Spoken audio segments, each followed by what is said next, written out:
فيديو بعنوان أفعال متعلقة بالقلب في الخط المصري القديم. كلمات موجودة في القاموس مرتبطة بالقلب، هجيبها لك تباعا في كذا فيديو. طبعا انت هتستغرب ازاي فيديو كامل عن كلمة، انت عاد هتشوف العجب ان شاء الله في الفيديو ده. ايه الكلمة هنا اللي جايبها لك عن القلب في الخط المصري القديم؟ هو فعل للقلب، ثيب. سمعت بفعل ثيب؟ الثيب ده أتت في الأثر أو عن السابقين مرتبطة، بس طبعا هو ده خطأ، هقول لك ليه. مرتبطة بالمرأة التي تزوجت قبل ذلك، فأطلق عليها الثيب، وقال عنها رسول الله عليه أفضل السلام الأيم. هنعرف مين هي الثيب ومين هي الأيم، ما معنى ثيب وأيم، وبكر برضه هنعرفها. طب أنا هبدأ بالخط المصري القديم وبعد كده نبدأ ندور ونطابق ونفسر ونعرف. ثيب بتكتب في الخط العربي كده، ث ي باء. لو بصيت لها مش هتفهم أي شيء، معلش، لازم حد يقول لك دي معناها إيه، يكون عاصر الموقف ده أو عارفه. مثل الخط المصري القديم هتبص للكلمة هتبدأ تشرح من خلال الرسمة على طول. أنا هشرح لك من الرسمة وهقول لك معناها في القاموس من اللي هم كاتبينه، بس أنا هشرح لك الأول، والله هعرفك معناها من الرسمة. إيه الثيب ده؟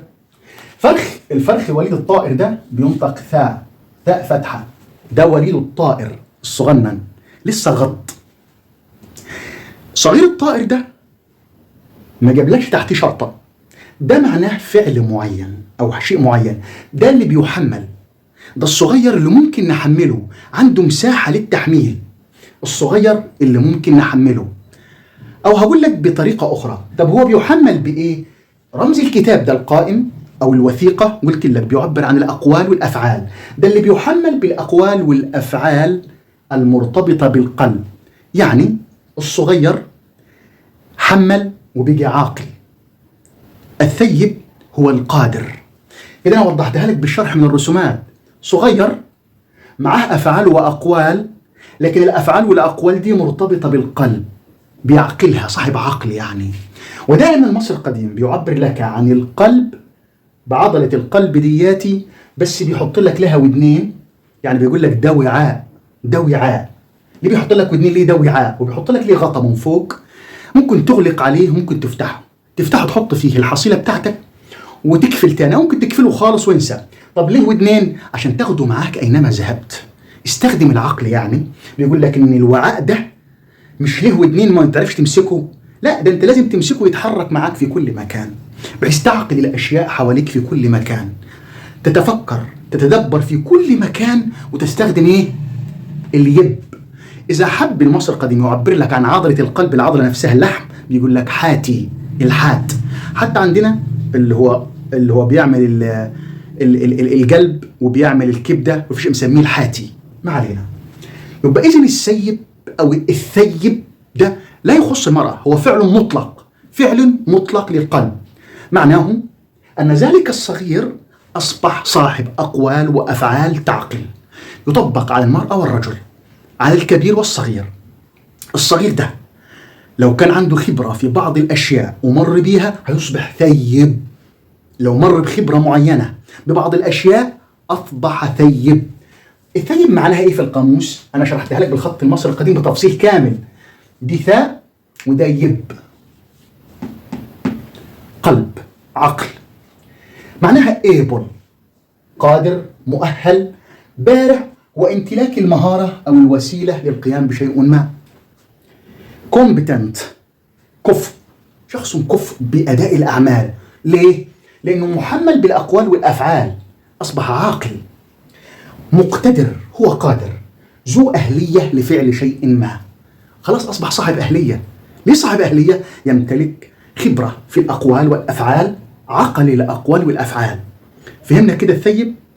تعال نطبقها بقى في الحديث. هو أنت بتؤمن بأحاديث؟ في بعض الناس فاكرة كده أن أنا لا أؤمن بأحاديث. حرام عليكم، اتقوا الله. أنت ما فهمش فلسفتي، ما فهمش فكري في فهم ديني. أنا بأبحث بالعقل ولا أنكر شيء إلا لازم أفهمه كويس.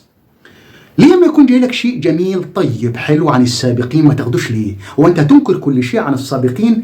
انا بقول كده للناس اللي بتنكر كل شيء عن السابقين، دي اسمها غباوه. ما انا جايب لك عن السابقين اشياء حقيقيه، ليه مسكت فيها بدايه واسناني؟ لانها حقيقيه لا ينكرها العقل، بالعكس بتنير العقل.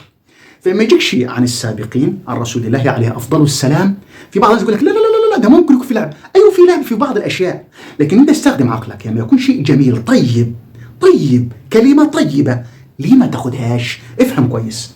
هنا هنوضح شيء لبناتنا الطيبات.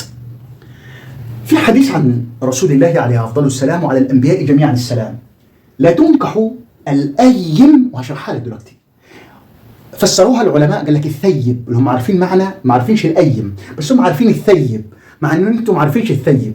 ولو رحت القاموس مش هتلقاها الثيب مفسرة بالتفسير اللي شرحته لك ده. والأيم مش موجودة في القاموس خالص، ملهاش معنى الأيم. هقول لك دلوقتي حتى تستأمر الأيم دي أو الثيب تستأمر. ليه تستأمر؟ لأنها أميرة نفسها، قيمة على نفسها، صاحبة رأي. ليه صاحبة رأي؟ عندها خبرة، مرت بظروف قبل كده مشابهة باللي هتمر بيها حاليا، فهي أدرى باللي هيحصل. فهمتوا دي؟ فهي أصبحت صاحبة خبرة. الصغير اتحمل، او اللي ما عندوش خبره اتحمل بالاقوال والافعال واصبح عاقل، اصبح ثيب. يبقى الايم او الثيب تستأمر. طب والبكر؟ ولا تنكح البكر حتى تستأذن. طب ليه البكر تستأذن؟ يعني ايه تستأذن؟ في ناس بيقول لك لا انا اخد الاذن كده، الاستئذان مشوره. يعني انا رحت لك البيت وخبطت على الباب وبستأذنك ادخل البيت، ده معناه ايه؟ انا باخد رايك، يا ادخل او ما ادخلش. انا ممكن اقول لك ما تدخلش، منعتك من الإذن، ده حقي. أهي حقها كده برضه. طيب أنا ممكن أقول لك ادخل، خلاص سمحت لك، ممكن تدخل ونتشاور. فالبكر بتستأذن. طب ليه البكر بتستأذن؟ بص يا سيدي، اسمها بكر. يعني إيه بكر؟ دائما بنقول على بداية اليوم بكور أول اليوم، يعني لسه لم يمر بأي أعمال أو أقوال أو أفعال طول اليوم، ما تحملش بحاجة، ما عندوش خبرة كافية، فنقول البكر أو إن الأشياء دي بكر. وبنقول على البنت اللي بتوضع اول مره البنت البكريه، وحتى في الخط المصري القديم كده البكريه، يعني اللي ما عندهاش خبره في الولاده، فلازم تراعيها كويس، تراعيها كويس جدا، بتبقى صعبه الولاده بتاعتها. فبناتنا الطيبات ما تزعليش لما تلقي فيه موجود في كتاب الله او عن رسول الله ان البنت تستأذن فقط، وممكن ولي امرها يكرهها على عقد معين. ليه؟ ما عندكيش خبره كافيه. هنقول ما ربنا قال لك في خطأ، قال في خطأ بيحصل: ولا تكرهوا فتياتكم على البغاء إن أردنا تحصنا. التحصن ده الاستئذان، التحصن ده الإذن. ففي العقد ساعات أولياء الأمور بيكتبوا العقد وبيمشوه، بتمشي الدنيا خلاص، وبتبقى الحياة الزوجية بتاعتها ناجحة جدا. وساعات بتفشل، هيحاسب إن كان أتم الزواج لنية معينة بداخلها، يحاسب. على العموم أنا مش هدخل في السكة دي، أنا وضحت لك معنى الثيب. طب ما معنى الأيم؟ الأيم فيه كان أيمان بيقسمه رسول الله دائما عليه وعلى الأنبياء جميعا السلام. وأيم الله لو رحت للعلماء ما عارفينش معنى أيم الله. أنا مش بأنكر، مش بأنزل من قدر العلماء، أنا بوريك بفضل الله إني جايب لك جديد، جايب لك شيء جديد، شيء كريم، حاول تاخده وتفهمه. ما معنى أيم؟ الأيم في علم الجذر الأول في الخط المصري القديم، ما فيش عندي مجال أكتبها لك، هو القادر برضه، الإيبل، المستحوذ. وأيم الله أي واستحواذ الخالق على ملكه، والأيم حفيظ على نفسه، حفيظ على الملك، قادر على أداء الأشياء. فالرسول كان عليه الصلاة والسلام حينما يقسم بذلك يقول أنا قادر، وأيم الله لأفعلن كذا. فمعنى كده بقدرة الخالق عز وجل أنا أقدر أفعل ده. فهمت دي؟ فالأيم صاحبة القدرة، والأيم قيم، وأيم الله وقيم الله، فالله قيوم على ملكه. أيم الله هو القيوم على ملكه. فهنا الأيم هي القيم، القائمة على نفسها. فهمت؟ عندها خبرة، عندها حصيلة معلوماتية أدت بها إلى أن تصبح أيمة أو أيم، قيم، صاحبة قيمة، صاحبة خبرة. فهمنا دي؟ فالثيب صاحبة خبرة، صاحبة معلومات، أو الرجل الثيب هو رجل صاحب خبرة، لديه معلومات، لديه عقل أشياء متعددة أدت به إلى أن نطلق عليه ثيب. فالثيب تطلق على المرأة والرجل، والأيم تطلق على المرأة والرجل. أيم الله هو قدرة الله، والأيم هو القادر أو القادرة، والثيب هو القادر أو القادرة. ده كل اللي عندي عن كلمة أو فعل متعلق بالقلب.